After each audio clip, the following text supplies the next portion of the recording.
Welcome to Pindar Poetry. We hope you learned something new. You begin by gathering the precise train number or full name and the travel date. This is critical because many trains share similar names.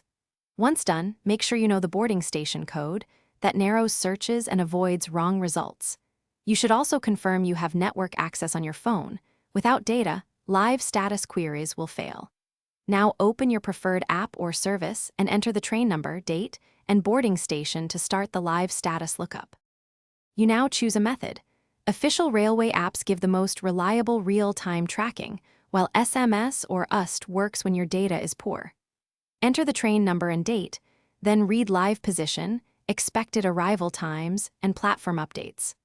Once results load, compare with a reputable third-party app to see crowd-sourced delay explanations and alternate routing suggestions. Make sure to refresh periodically.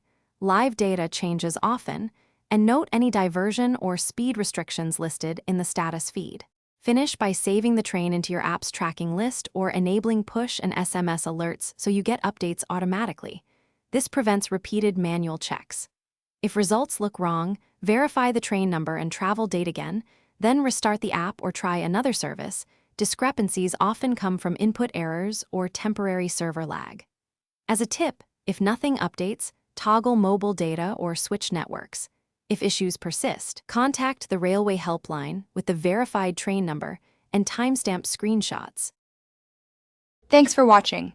Consider subscribing if we helped you.